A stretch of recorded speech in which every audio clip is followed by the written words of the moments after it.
Assalamualaikum warahmatullahi wabarakatuh. Good morning students. How are you today? I hope all of you in a good condition. Students, today we will have the first daily test. But before doing the test, I'll give you tips how to answer the test based on the materials given. Okay. There are three materials. The first is congratulation and hope. The second is expression, agree and disagree.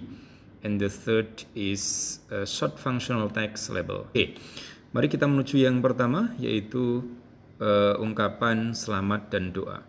Kita langsung menuju pada contoh soal. Di sini ada satu dialog antara Randy dengan Dewi. Ada dua titik-titik ya, di nomor 1 dan di nomor 2. Saya bacakan. Randy mengatakan, I hear that you have married with Salim. Is it right? Dewi menjawab, of course yes. Nah, biasanya dalam sebuah soal, ketika mau menjawab sebuah ungkapan selamat dan doa ini, biasanya atau hampir pasti akan ada pernyataan yang mendahului. Di sini, I hear, saya dengar, that you have married, yang kamu telah menikah dengan Salim. Apakah itu betul? Dewi menjawab, ya, betul. Kemudian Randy, karena mereka habis menikah, dengan otomatis Randy mengatakan selamat. Nah, selamat dalam bahasa Inggris ada beberapa cara, cuman karena ini adalah pilihannya adalah multiple choice, maka kita lihat pilihan jawabannya. Yang pertama adalah congratulations on your success, ya. Selamat atas kesuksesanmu. Kemudian yang kedua, I hope you will be with the winner. Ini adalah bukan ucapan selamat tapi sudah merupakan doa. Kemudian yang C, congratulations to your achievement. Ini selamat atas prestasi. Karena mereka baru menikah, maka jawaban yang cocok adalah I congratulate on your wedding. Saya mengucapkan selamat atas pernikahanmu. Jadi kita bisa melihat pernyataan pembukanya apa. Kemudian kita ucapkan selamat, ungkapan atau ekspresi selamat yang cocok dengan situasi yang diberikan. Jadi jawaban nomor 1 adalah I congratulate on your wedding. Karena di sini mereka baru menikah. Ungkapan selamatnya adalah selamat telah menikah. Kemudian yang kedua, thank you so much Randy, terima kasih banyak. And then what's your planning? Lalu apa rencanamu? We want to go to Bali together this month. Kita akan pergi ke Bali bulan ini. Ketika mereka akan mengatakan pergi ke Bali, kemudian yang pertama ungkapan selamat, yang kemudian yang berikutnya adalah mendoakan. Oh, that sound good. Kedengarannya sangat menarik. Nah, kemudian di sini ada doanya. Doa bagi mereka yang habis menikah. Kita lihat ya. I hope your honeymoon is wonderful. Nah, ini kaitan dengan mereka akan ke Bali. Kita mendoakan semoga bulan madumu begitu indah, menyenangkan. Kalau yang B, C, D, congratulations for your marriage, ini harusnya diungkapkan di awal, bukan di doa.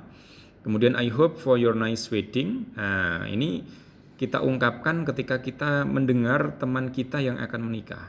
Kemudian yang D, I'm sorry to hear that. Ini ungkapan yang tidak sesuai. Ini adalah ungkapan ketika kita mendengar orang lain atau teman kita sedang ditimpa musibah. Oke, kira-kira seperti itu tips untuk menjawab soal ungkapan selamat dan doa.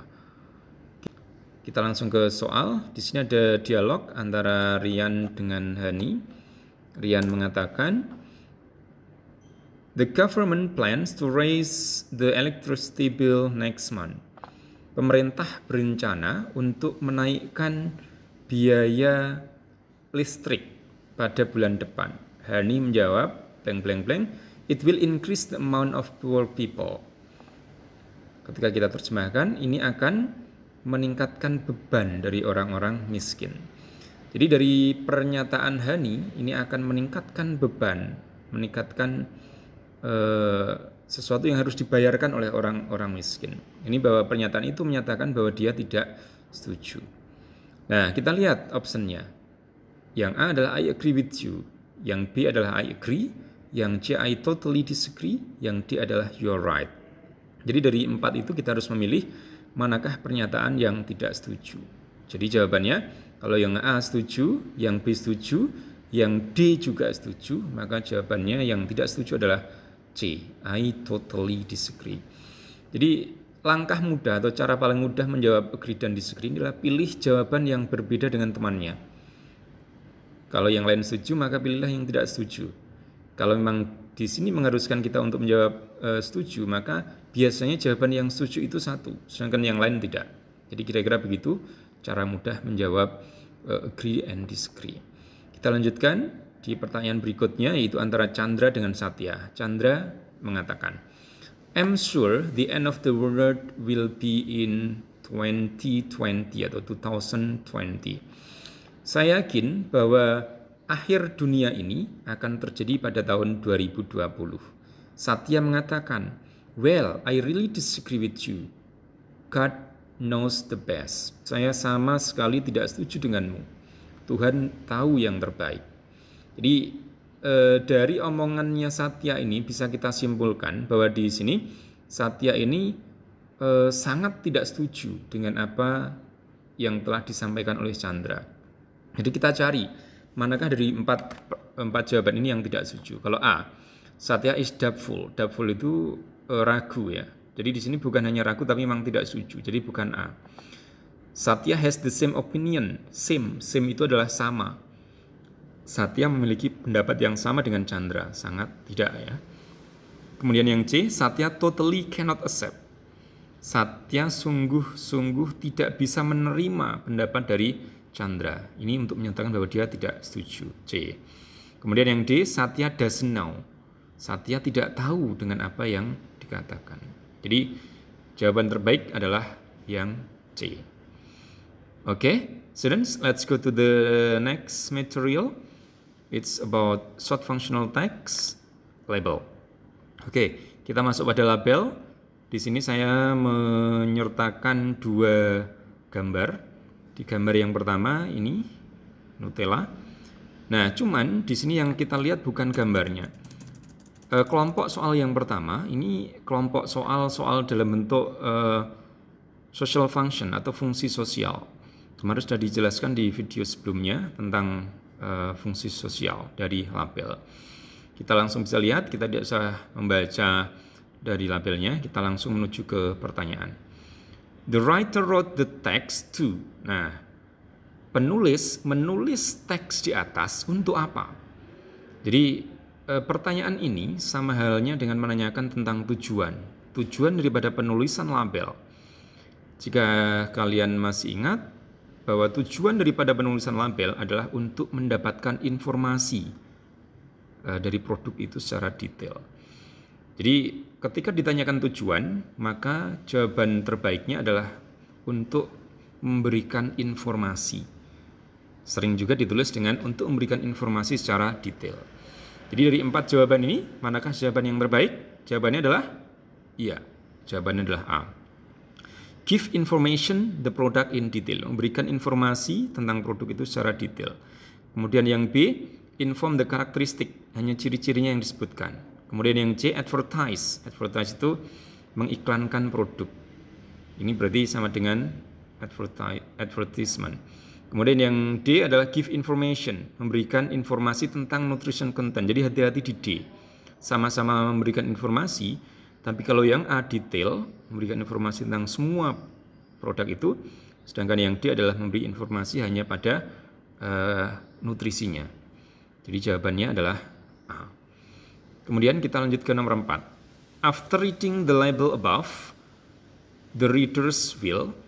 Setelah membaca label di atas, pembaca akan. Nah, ini menanyakan tentang apa yang akan dilakukan oleh pembaca setelah membaca label tersebut. Jadi keuntungan dari pembaca setelah membaca label, yaitu termasuk fungsi sosial ya. Jadi seperti di video yang kemarin, bahwa keuntungan dari pembaca setelah membaca label adalah mereka akan menggunakan produk itu dengan baik, dengan bijak. Jadi manakah jawabannya? A. Buy the product. Membeli produk itu sebanyak mungkin. Jelas tidak? Yang B. Make the same product. Membuat produk yang sama. Sangat kesulitan ya bagi orang-orang seperti kita untuk membuat produk seperti ini. Kemudian yang C adalah use the product wisely, menggunakan produk itu secara bijak. Yang D, plagiarize of the product, mereka akan memplagiat, meniru dari produk tersebut. Jadi jawabannya adalah C ya, use the product wisely. Mereka akan menggunakan produk itu secara bijak. Oke, ada 2 pertanyaan di fungsi sosial, sedangkan berikutnya kelompok yang kedua dari label ini adalah contoh-contoh pertanyaan dengan menanyakan struktur teks. Struktur teks itu adalah menanyakan tentang isi. Oke, ini kita baca pertanyaannya, what is the name? What is the name? Jadi name, nama, ini biasanya ada di tulisan yang paling besar. Jadi kalau misalnya kita baca ini ya, berarti jawabannya adalah candy bar. Ya, sangat mudah kalau di nomor 1 ini, candy bar. Kemudian di nomor 2, from the label we know that the product contains blah blah blah saturated fat. Dari label kita tahu bahwa produk ini mengandung blah blah blah saturated fat. Kita lihat kata kuncinya di sini adalah saturated fat. Kita lihat ya saturated fatnya. Nah, kita lihat di sini ternyata persentasenya paling besar. Nah, karena persentasenya paling besar, maka kita lihat jawabannya seperti apa. Yang pertama high, tinggi, kemudian yang B low, rendah, yang C small, kecil, yang D little juga sama, sedikit. Jadi 60% ini adalah yang paling besar atau yang paling tinggi. Jadi jawabannya adalah high atau A. Oke, nomor 3. When you want to serve the product, you should split it into. Ketika kamu ingin mengkonsumsi atau menggunakan produk ini, you should split. Kamu harus split. Split itu membagi ya, atau memotong gitu ya, menjadi bla bla bla. Kita lihat kira-kira yang seperti itu yang mana. Karena ini adalah mau berhubungan dengan mau dikonsumsi, maka kita menuju ke serving size. Serving size, ukuran atau takaran penyajian. Di sini tertulis serving size-nya adalah 1 second atau setengah. Setengah. Jadi cara pakainya atau cara konsumsinya adalah kita ketika mau mengkonsumsi ini harus mengkonsumsi hanya sejumlah setengah. Jadi ketika 1, maka yang harus kita lakukan adalah memotongnya menjadi 2. Oke, jadi jawabannya adalah you should split it into, kamu harus memotongnya, membaginya menjadi, jawabannya adalah 2 atau 2. Oke, yang terakhir, the product contains, produk ini mengandung bla bla bla percent of suggested sodium we should consume daily. Kita lihat suggested sodium nih ya. Nah, berapa persennya? Jawabannya sangat mudah, yaitu 10% atau 10%. Oke, itu anak-anak materi pembelajaran hari ini. Assalamualaikum warahmatullahi wabarakatuh.